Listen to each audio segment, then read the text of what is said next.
And this does come with instructions, which I have not bothered to read yet. I think I should. I'm redoing my work because I got in a hurry and didn't take a few minutes to read through the instructions and follow them.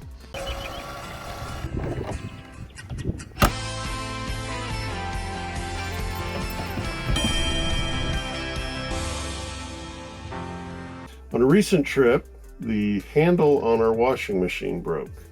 And this is a Splendide 2100. At first, we're going to remove this door so that I can repair it.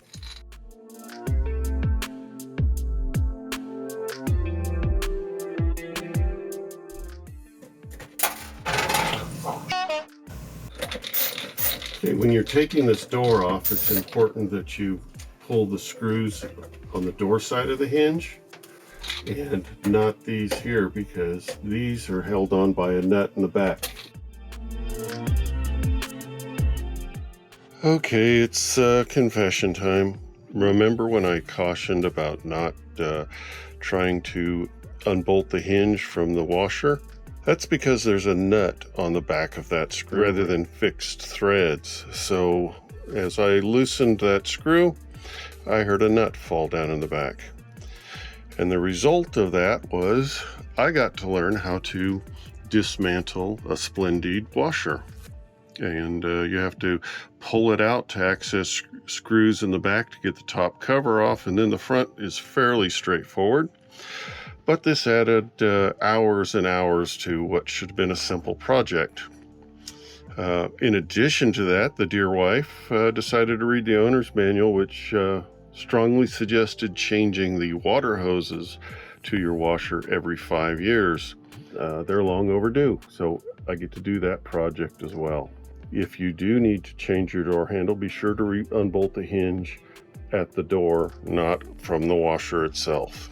I looked around on our favorite digital superstore, and I really couldn't determine what exact latch I needed. None of the pictures exactly matched what I had. So off of someone's post, I found a company up in Oregon who is the distributor for Splendide in the US. When I called them, they knew exactly what part I needed, sent it to me, and it was a $40 part, $10 shipping, so it was even a couple bucks cheaper than our favorite digital superstore. And I even got a little bit of installation advice. There's a spring in here that is part of this mechanism because it comes with a complete set. And he said to use the old spring because the new spring will be too difficult to install. I'll put the contact information for this company out of Oregon so that you can look below and find your own latch if you need to. Whenever I do things like this, I like to take a photograph, but I'm not sure a photograph will get it. But I'm worried about alignment when I put this thing back together, that I put it in the right orientation. So what I will do is just use a bit of masking tape and mark the alignment that these things come off.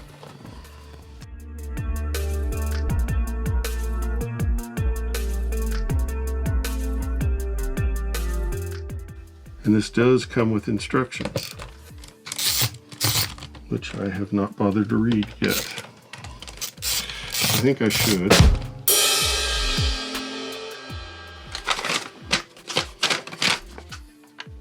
It tells you specifically to remove the 2 torque screws.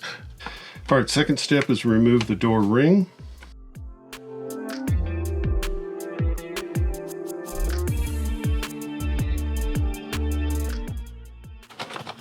Okay, now it's just held on by the spring tension of this latch. Move it out of the way and set that aside.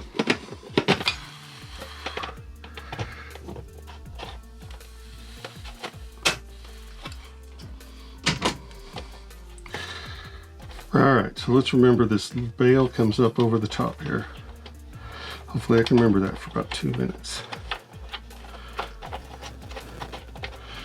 And it falls down there like so. Let's set it. The old one right over there. New pin. and the new spring that we were advised to avoid using.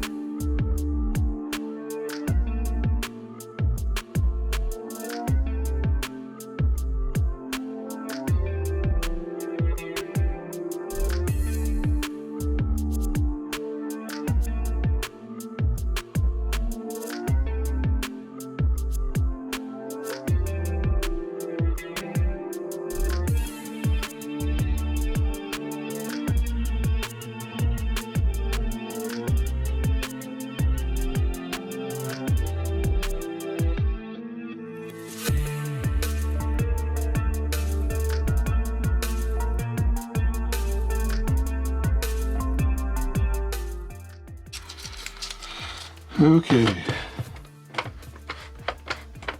and it looks like our door latch is operating.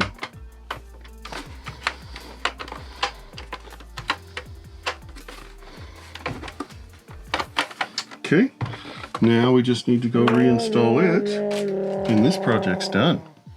We're back here at the washer, and I have my trusty Craftsman Wonder Driver.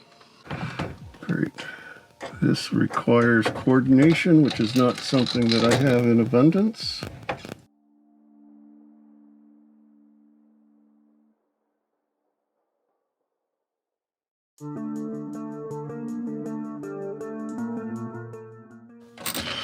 All right, moment of truth. It closes, but did it latch?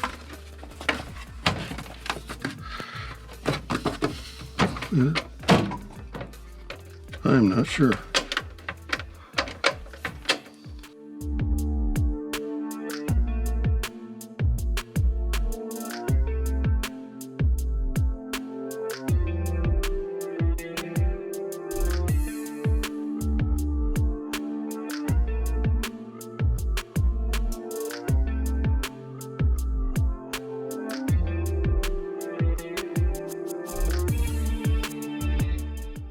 Let's try again.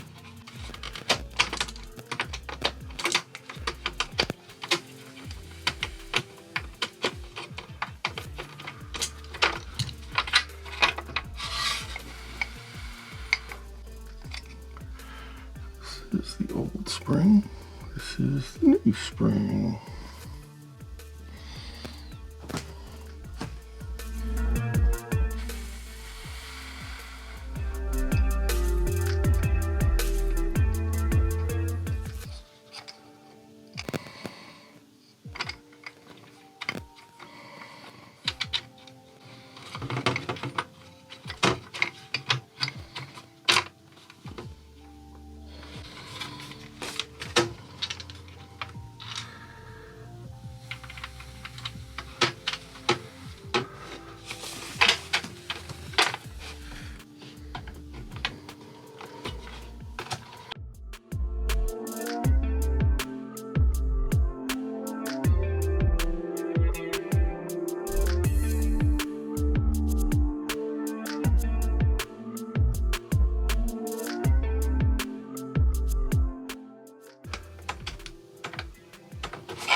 When I talked to the person at the distributor when I ordered this, he suggested that I use the old spring because it'd be a lot easier to put in. So what I've done now is gone against his seasoned advice and put in the new spring.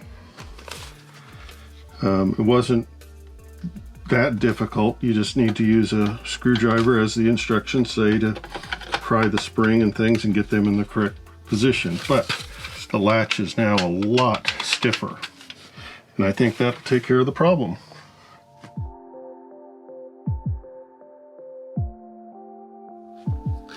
All right, we're going to call this a success, and thank you for watching today.